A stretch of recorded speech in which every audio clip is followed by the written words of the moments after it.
One of the things I find makes cinema so appealing is its ability to take us out of our world and place us into a completely different one.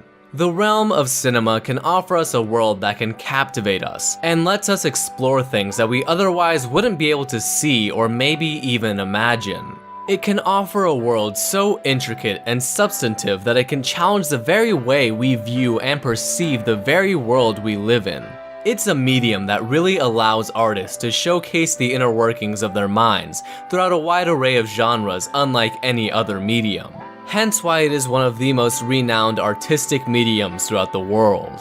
And one such place where film is recognized with such high eminence is Japan. Japan is home to some of the most prestigious filmmakers to have ever lived, including the likes of Masaki Kobayashi, Hayao Miyazaki, Kihachi Okamoto, Ishiro Honda, and of course the legendary Akira Kurosawa, just to name a few.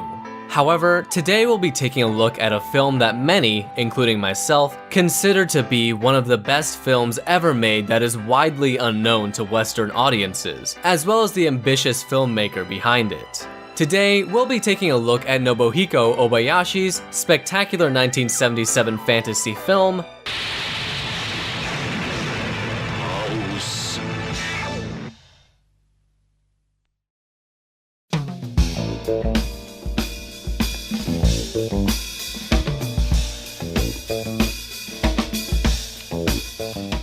So before I analyze the film, I think it's important I discuss the evolving platform of entertainment in Japan at the time. Let's begin with the 1950s, a time of recovery for Japan, where many of Japan's classics originate from. Such classics include Rashomon, Tokyo Story, Seven Samurai, and Godzilla, to name a few. This was often considered by many as the golden age of Japanese cinema. This was likely due not only to the amazing work done by the filmmakers, but also the ability of these films to provoke thought in the public with themes such as justice, war, and death. It was an understandably grim time in Japan, considering the wreckage they had just faced only a few years ago. So it should be no surprise that many of these films carried those same bleak emotions that much of Japan still felt. With the success of many of these films, the 1960s saw Japanese cinema arguably reach its peak, with many directors of the last decade still contributing and the rise of the kaiju genre leading audiences in droves into Japanese movie theaters. Something else of note for these times was the introduction of double features. Many high-profile Japanese films, the A-movies, were shown alongside another, typically low-budget movie that was made to be shown alongside the main feature, otherwise known as the B-movie. Some notable features from the time are Onibaba, The Sword of Doom, Tokyo Drifter, Yojimbo, and every kaiju movie imaginable. Don't believe me? Well, here's Matango, a movie about big mushroom people. I wonder who directed this one. Huh, Ishiro Honda, go figure. But the point is, this is probably the most successful era of Japanese cinema possibly ever, bringing in the largest audiences into theaters unlike any other time in Japanese cinema's history before or after. However, entering into the 1970s, the landscape of entertainment would begin to change rapidly. Japanese television would quickly become the dominant entertainment medium, and leave the film industry as a barren wasteland in comparison to what it had just been the decade prior. According to Japanese film critic Taro Sato, in his novel Currents in Japanese Cinema saw an audience decline from an estimated 1.2 billion in the 1960s to an estimate of a measly 200 million in the 1980s. So suffice to say, film dropped, and it dropped hard. So hard, in fact, that many independent filmmakers couldn't get a start by doing something like making a B film and tagging it alongside a popular name like Godzilla. As I discussed in my History and Evolution of Godzilla video, around this time would be when Godzilla took a massive dive in audience attendance and actually went into a decade-long recess. So if you weren't already an established filmmaker in Japan and you wanted to get your start, you really only had two options. One of them being to make the one type of film that still did well despite the cinematic recession, a pink or make a change to the heavily shunned and berated commercial business. Justin, what is a pink film? Spiky, what are you doing here? I thought you were like an April Fool's joke I made a year ago. Justin, I asked you a question. What is a pink film? Listen, Spiky, I don't know if I want to tell you about that stuff yet. You know, you're only like 2 years old. You're just getting your start in this world. It's like, you know, I don't want to rob you of your innocence because there's so many people around this world that are, you know, with all this advancing technology, they're seeing so many... Justin, what is a pink film? Okay, you win. You want to know what a pink film is? You go. I'll tell you what a pink film is. So, to put it bluntly, pink films were basically the film equivalent of softcore pornos or sexploitation films that we had here in the United States. They were often produced by independent film studios that made them with low budgets, reasoning being that they were basically guaranteed a profit regardless of their quality.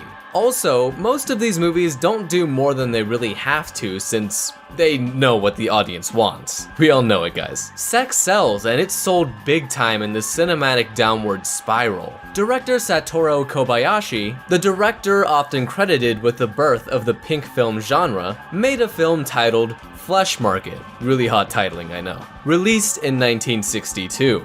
The film was made on a budget of 8 million yen and took back in more than 100 million yen, or nearly $1 million. Might not seem like a lot, but for Japan and a softcore porno, those numbers are huge.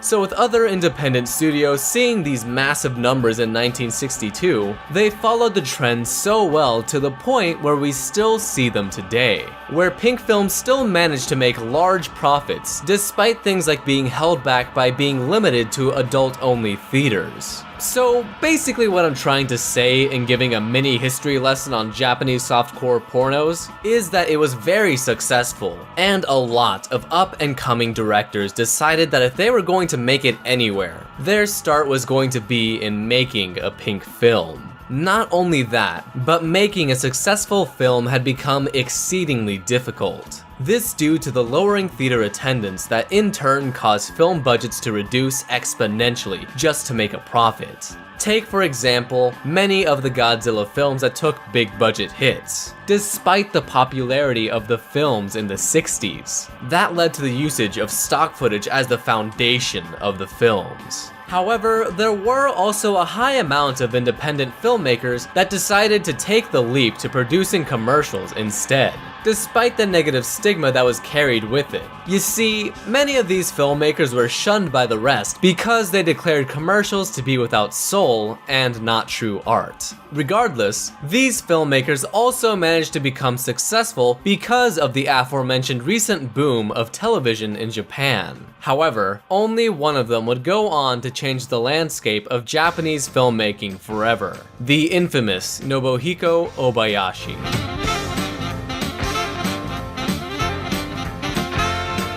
Nobuhiko Obayashi is easily one of the most imaginative and nuanced filmmakers to date, whose influence is seen in movies all across the world. Before his infamousy in the movie world, or making his move into the commercial world, Obayashi was known for his experimental short films. These shorts garnered lots of interest with producers, likely because of their undeniably unique style and Obayashi's avant-garde approach to film, with his short films Complex and Emotion being his most notable. They were created in 1964 and 1966 respectively, showing off techniques and narrative elements that would be implemented over a decade later in his masterpiece, House. One such example would be Obayashi's use of kamadori, or the film definition of pixelation in English, to perform a nearly identical scene from Complex into House. However, Emotion would be the short film that would solidify his style, not only visually, but narratively. This short is full of quick and quirky editing, unexpectedly happy music, interesting color usage, really just a lot of stuff that shows off his distinctive style. This would also mark the beginning of a trend where many of Obayashi's plots would feature that of pure young female characters, unfamiliar with the harsh realities of the world. Something I'll be coming back to later.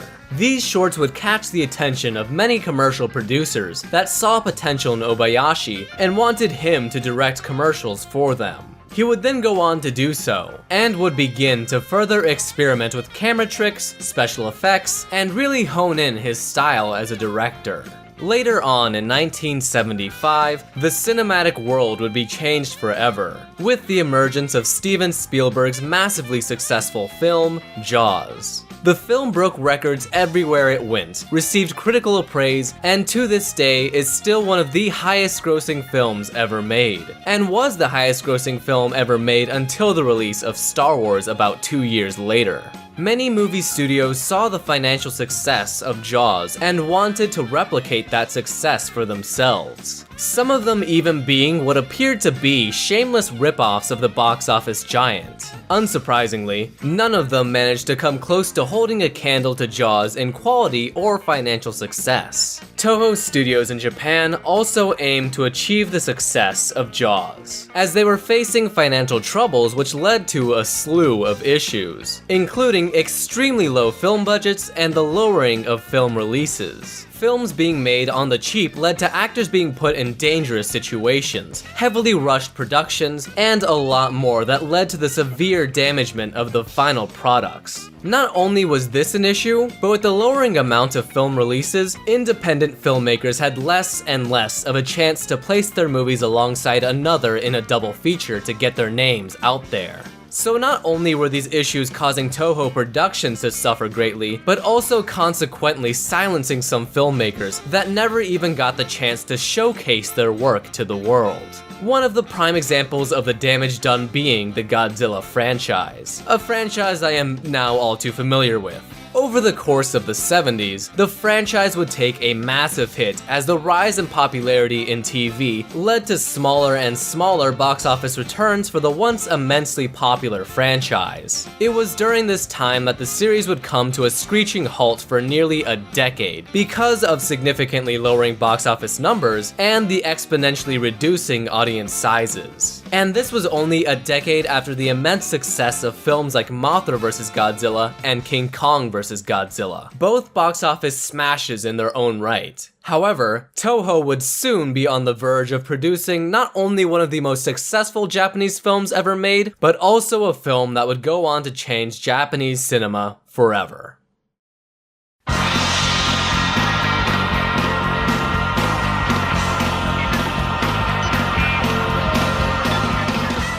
In 1975, after several years of creating commercials, Obayashi would complete and present the script for his latest and most ambitious work, House, to the desperate Toho. Even with Toho needing a hit, Obayashi wasn't sure if they'd want to produce the film, as the studio banking on Obayashi's experimentalism for profit would definitely be a risky choice. To Obayashi's surprise, the film was greenlit in an unprecedented 3 hours, which for context is insanely quick for any movie.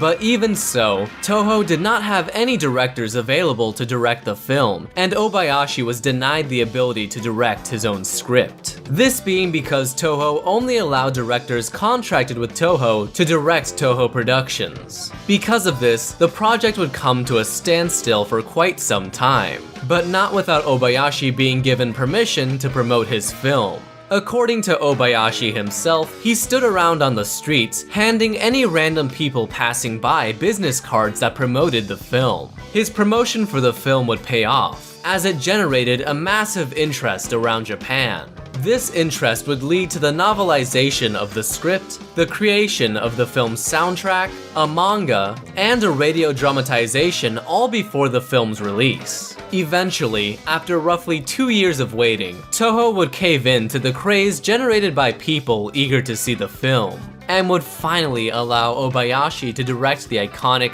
House. During the 2-year waiting period, Obayashi would go on to make several commercials while still promoting the film. There's a someone.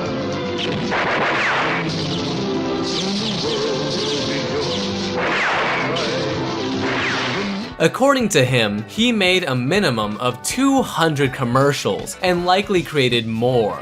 I'm not entirely sure how that's humanly possible, but it certainly paid off, as he would encounter many of the actresses he would use for the 7-girl group while making these commercials. These actresses would go on to play the 7 central girls of the film. chosen because of their appearance in comparison to the written characters. Many of these actresses were models that had little or absolutely no prior experience in acting before. The main exception being Kimiko Ikegami, who did have some, although limited, acting experience. With that being said, the rest of the group certainly had room to improve. Their inexperience definitely showed while filming, and is something that the film is constantly criticized for. But we'll get back to that later, once we've gone into detail about the plot of the film. Obayashi would get a hold of popular actress Yoko Minamata, who already had an established acting career behind her.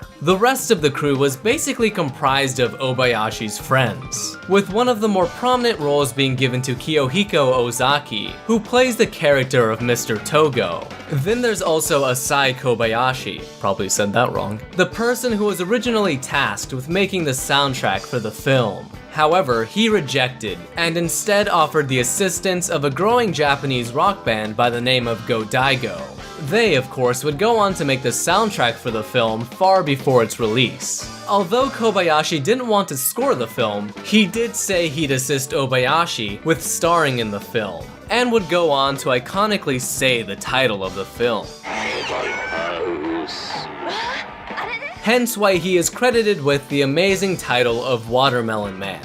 Regardless, with everything in place, Obayashi could now finally begin production on the project he waited so long to create.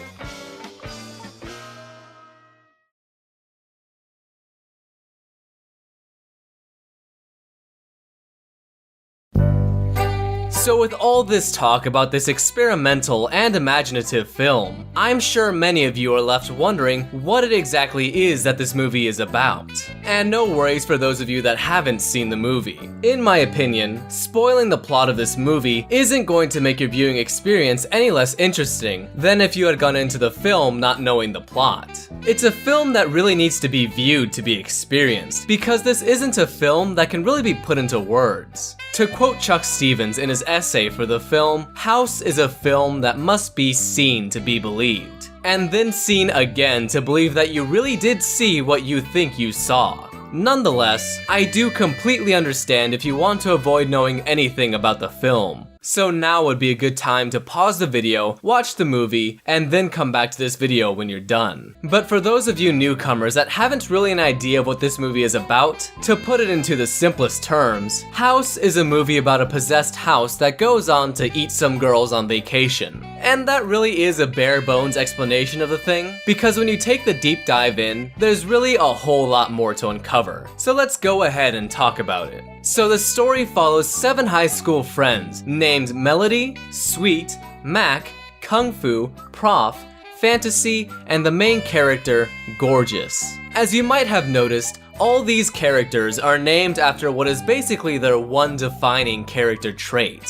Melody is the musical girl, Sweet is the wholesome girl, Mac gets her name from the word stomach being shortened, so you can probably figure that one out. Kung Fu is pretty self-explanatory, Prof is the smart girl, Fantasy is the imaginative girl, and Gorgeous is also probably self-explanatory. The film starts at the very end of the school year, with the girls ready to start their summer vacations. We get more insight about Gorgeous with her father, who works in film, and because of that, has been away from home in another country for quite some time. But he returns at the beginning of the film, so that he and Gorgeous could spend their summer vacation together. However, he doesn't come alone, as he introduces a new person to her in the form of Ryoko Emma, taking the place of Gorgeous's deceased mother to be a part of their summer plans. Quite obviously distressed by this, Gorgeous instead retreats to her room and writes a letter to her aunt, her mother's sister, asking if she could instead spend her summer with her. Her aunt responds with an excited yes, and Gorgeous decides to invite her friends along to the countryside where her aunt lives. And this is where things start to get good. It's here on the countryside that we're introduced to the very properly credited Watermelon Man, who is just the most energetic guy ever. Mac would also go on to steal one of his watermelons from the looks of it. Regardless, they finally arrive at the titular house, where the character of Auntie welcomes them in, and shenanigans immediately ensue.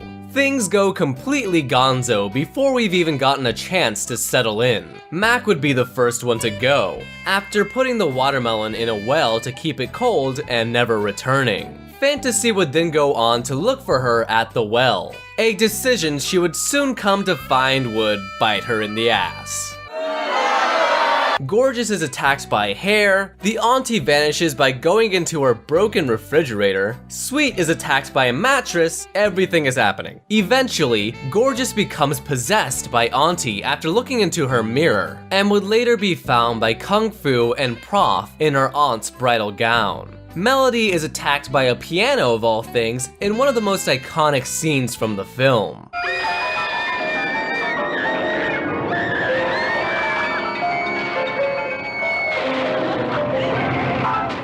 Leaving Fantasy, Kung Fu, and Prof to the mercy of this house. They're confronted by the comically oversized head of Gorgeous, and also some of her very nicely cut facial features. The possessed Gorgeous would then go on to reveal the truth about Auntie, that being that she is actually a spirit who died waiting for her fiancé to come back from the war, as he promised her that he would return. So there she waits, taking out her sorrow on the girls that she believed were not appreciative of the peace they lived in. And she does exactly that by turning up the weird factor to 11 and submerging the house in blood, finishing off both Kung Fu and Prof. With Fantasy being the final survivor, she makes her way to Gorgeous, where Gorgeous would then proceed to very creepily cradle Fantasy, as her reflection shows Auntie in the blood.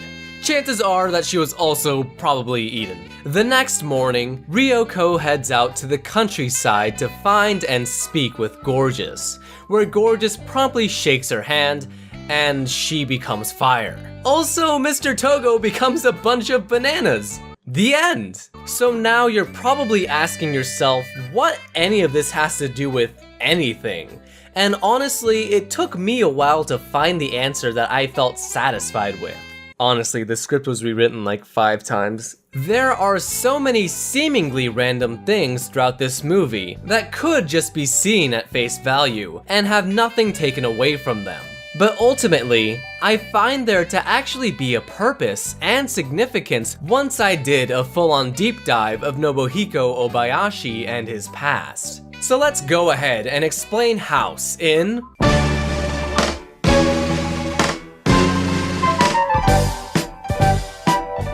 So let's go ahead and really talk about the thought process behind this thing. Now, you might be wondering to yourself, what's going on here and what does it all mean? Well, let's discuss the general aesthetic of the film, as well as some of how these concepts came to be. So something notable about the film is the absolute visual insanity going on at nearly all times, and most of it not looking very good, to put it nicely. What one might not expect is that this look was entirely on purpose. Obayashi has gone on to state that he purposely wanted the whole film to have a fake feeling to it, as several backgrounds were paintings that definitely gave the film a very different aesthetic. This fake feeling he was going for is also why he chose to do the special effects himself and not seek the assistance of the special effects department of Toho, who held some of the best special effects people in Japan at the time. He learned how to do many of these zany special effects, editing techniques, and camera tricks while experimenting with his commercials during the time he was waiting for House to begin production. This led to some of, if not the strangest looking visuals to ever be put on film. Uncanny transitions, what appeared to be randomly spliced in slow motion or still frames, awkward blue screen usage, and this nearly seizure-inducing lightning border thing. It is just complete visual overload, especially towards the end of the film. But despite all of these being qualities of generally bad filmmaking and editing, it all comes together mysteriously but outstandingly well. This could also be seen in the acting of the film, which, as I mentioned before, was novice to say the least. The vast majority of the cast were completely new to acting, and thus had never acted in a film before. Something Obayashi would often do during filming was play the soundtrack to the movie, making the actresses' performances and dialogue almost synchronize with the pacing of the tracks. Obayashi would also often sing and dance with the actresses during filming, according to him, to keep their performances as eccentric and lively as possible, adding to this feeling that is oddly super genuine on an emotional level, while still remaining true to Obayashi's vision of falsehood. To put these people that have never acted before as some of the main characters of the film is certainly a bold decision to say the least. But what was it that he was trying to accomplish with these odd decisions anyway? Well, his goal was to blur the line of reality and fantasy, to create a realm beyond the imagination of an adult, and create something that only a child could conceive. So let's go ahead and dive into that point. The reason that these kills are so completely out of the ordinary and seem to be straight out of the mind of a child is because they are. Obayashi's 10-year-old daughter came up with many of the imaginative ideas that would later be incorporated into the final product. Examples being the pulling of a head from a well, a killer mattress, a killer mirror, and so on. Obayashi genuinely took every step possible to make sure that he made a movie that nobody had ever seen before. As I had mentioned prior, Toho was looking for a big hit, akin to the success of Jaws. But Obayashi knew he simply couldn't make the Japanese counterpart of Jaws. What he wanted to do was retain the excitement and energy that would fill theaters showing the film. House was released on July 30th of 1977, and Obayashi's efforts would pay off as the film was a massive success, financially. Unfortunately, House opened the floodgate for many critics to completely tear it apart. It was generally regarded as one of the worst films to have ever befallen Japanese cinema. Many marked it as the death of Japanese Golden Age cinema, but to their credit, they were kind of right. For better or worse, House would completely change the landscape of film in Japan after its release. It had an undeniable influence on filmmakers that shifted Japanese cinema to a different status quo. One that challenged the status quo just as House did, and one that embraced more risk-taking, rather than keeping to the traditional sense of filmmaking. Now, you might be wondering, if the critics didn't like the film, and therefore didn't go to see it, then who was responsible for the film being a financial success? Well, it was none other than those pesky kids swarming into theaters without their parents' knowledge, and witnessing the birth of a new age of Japanese cinema. It would be many of those kids that would grow up to become that influential change in Japanese cinema. It resonated with all those kids in a way that changed a great amount of their lives forever, and is a film that many would go back to and state was the most influential to them wanting to become filmmakers. While the critics at the time stood back and stripped the film of its unique, taboo elements that made the film as fun and entertaining as it is, others came around to loving the film for being so genuine about what it is, and through that, managed to see its complexities. Obayashi knew exactly what film he wanted to make, and many people respected that. It now seems like people have become aware of this, and see the film in a completely different light when compared to that of the views of the Japanese critics all those years ago. It owns up to its elements that normally wouldn't work, like the acting, or the editing, or the overall presentation, or the atmosphere, just to name a few. It's all extremely taboo. It's also daring. And I think that in part is why so many people love the film as much as they do. So why is it that this film is now considered a Japanese cult classic when it probably should have failed? Why does something that seems like it's so fundamentally flawed on nearly every level manage to succeed? Well, the answer comes down to one simple thing. House is the quintessential example of classic filmmaking at its finest. It wasn't inherently materialistic, nor seeking to be acclaimed by the masses in large. It was an ambitious artistic vision that was accumulated into exactly the product the director was seeking for it to be. A blurred line between an adult's reality and a child's nightmare that leaves you questioning which of the two is the more terrifying.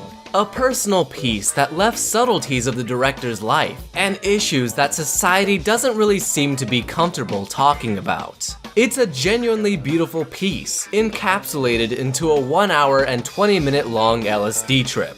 It's bravely original and completely genuine. It has stood the test of time as a masterpiece of imagination and a bold piece of true artistry. Now, with all that being said, I think it's about time I talk about what in the world it's about. So even with a good few viewings of the film, it was pretty difficult for me to pinpoint really any theme the film was trying to present. As a matter of fact, to those watching casually, it might not be anything more than a cheesy, trippy cult flick. But I feel like that really couldn't be further from the truth. It took some deep diving into Obayashi's background and ideals for me to really get a grasp of what's going on here. And now that I feel like I've gotten all the pieces to the puzzle, the complete picture is honestly one more elaborate and complex than I ever could have expected. The first thing I'd like to point out about Nobuhiko Obayashi is his tragic connection to the bombing of Hiroshima. He too was affected by this bomb as a young child, having lost many of his friends in the destruction. From a young age, Obayashi was already open to the harsh and grueling reality of the real world through the merciless consequences of war. Having his childhood innocence forcefully stolen from him in a mere instant when he expected it least. So what other person can be found to correlate with Obayashi's experience of having loved ones tragically taken away from them? Well, that would be no other than the character of Auntie from House. Let's recall that she was soon to be married before her fiancé went to war and never came back. However, instead of accepting the reality that she'll never see this loved one again, she decides to latch onto the last remnants of hope. Hoping that one day, maybe one day, he'll come back and maybe she won't have to be trapped in a world filled with the innocent youth that don't yet understand the real world. I think what we have in this character is a strange fetishization, or maybe more properly an idolization of youth. Just look at the massive divide shown from the bubbly, bright, happy-go-lucky world that the 7 girls have, and then look at the miserable, bleak, ashen house that the aunt is trapped in. Let's quickly go back to a point that I said I'd come back to like 20 minutes ago. Remember when I mentioned Obayashi's short films featuring the likes of young and naive female protagonists? Well, clearly, this is a running theme shown throughout his films. These adolescents going through a carefully constructed coming-of-age tale that leads them not to growth or wisdom necessarily, but more to a life of uncertainty through the knowledge gained. Showcasing this sort of catch-22 situation we find ourselves in as we mature, gaining more knowledge only to discover that we know nothing. It's like a transition from the fantasy of a child's mind to the terror and confusion of adulthood. Also, why the female leads? Well, I think it's generally accepted that females are shown to be more innocent and pure in media. Not only that, but their maturity is one that can be visualized as much as it can be implicated. Also, Obayashi seems to be quite the ladies' man.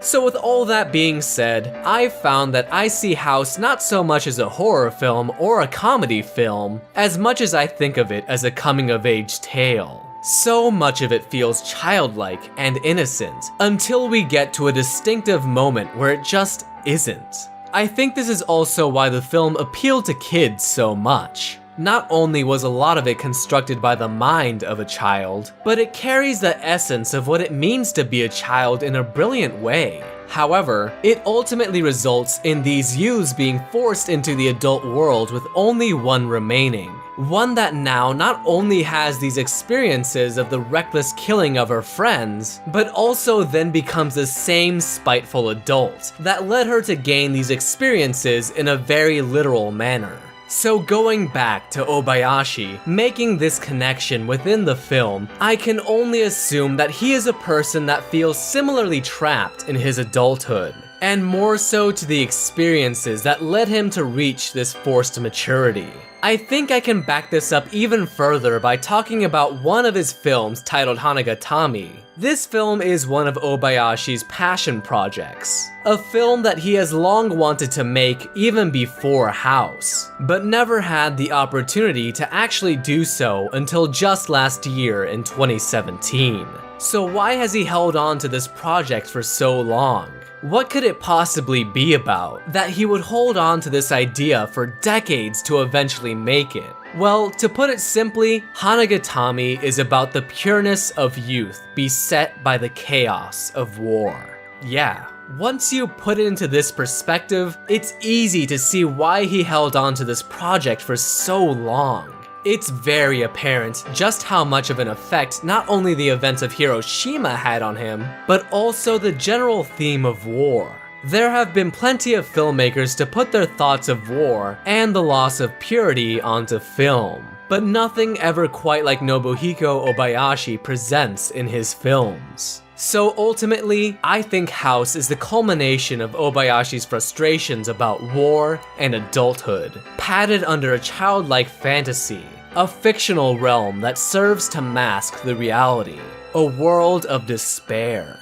I know, probably not the note you were expecting for me to hit, but under the greater context, House isn't nearly as simplistic as it appears to be on surface level. Complex doesn't even begin to describe the astonishing work Nobuhiko Obayashi did translating his emotion onto the screen, and House is the ultimate epitome of that. It feels as if Obayashi is presenting a metaphorical representation of his emotions on war and adulthood in House. And in a Q&A Obayashi had in 2015, he would go on to confirm my suspicions by saying, "I have many different films, but they're all diaries of my life." If you're someone that expresses, if you're an artist, you have to act in response to somebody or something.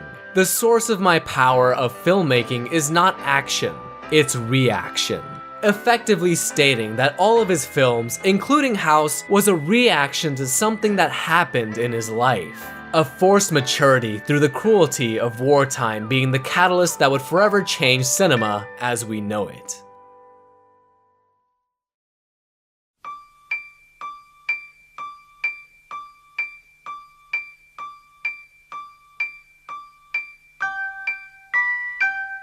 So yeah, I think that's roughly all I have to cover about this film. Honestly, this is one of my all-time favorite films, and I cherish it for being one that showed me a completely different side of film that I had never seen the likes of before. And it's one of those films that you garner more and more of an appreciation for as time goes by.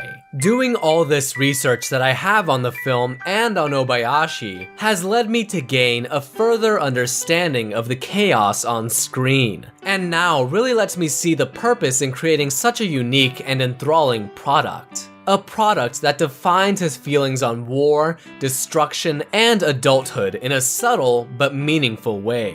A product that has affected the lives of many, that would later go on to be filmmakers from the inspiration they got from their favorite film. Even his admirable battle with Toho to get his passion project up and running against Toho shows just how impassioned Obayashi is with his work, and is an inspiring feat. Ultimately, Obayashi capitalized on the irony of life that struck him, and he managed to turn it into an opportunity. An opportunity that had an effect that reached the hearts of thousands, and would go on to change film forever. Whether that be in the process of making the film, the artistic style and experimentation, the subtle meaning behind it all, Obayashi was able to firmly place his mark. A mark that would change the status quo that still has a reach on us even today over 40 years later. Obayashi has truly cemented himself as an artist of the greatest, most passionate, and most innovative kind, and for that,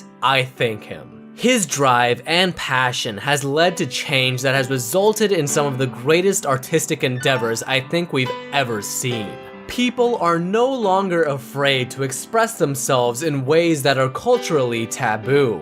People that aren't afraid to challenge the status quo with their vision, their art. So to finish this off, I'm going to end on a quote from Obayashi that I think carries a lot of significance to all those passionate about film or art in general. Obayashi states, "The key to filmmaking is realizing that there is an irony to life. But you have to change that irony into an opportunity or a blessing. To transform unlucky into lucky is the secret of filmmaking."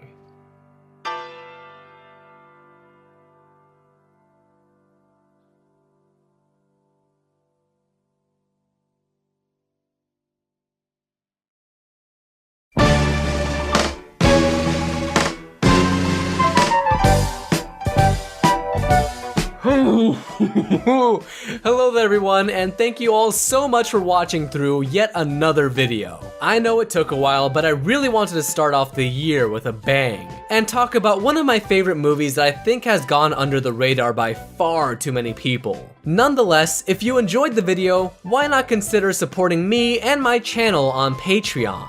There, you can find multiple different tier-based rewards like commentary tracks, exclusive reviews, and your name on the credits like you're seeing right now. Any type of support would go a long way to supporting the channel and helping it grow to a point where this can eventually become my dream of a full-time job. So anything is appreciated. Nonetheless, I thank you all once again for watching, and I'll see you all in the next one.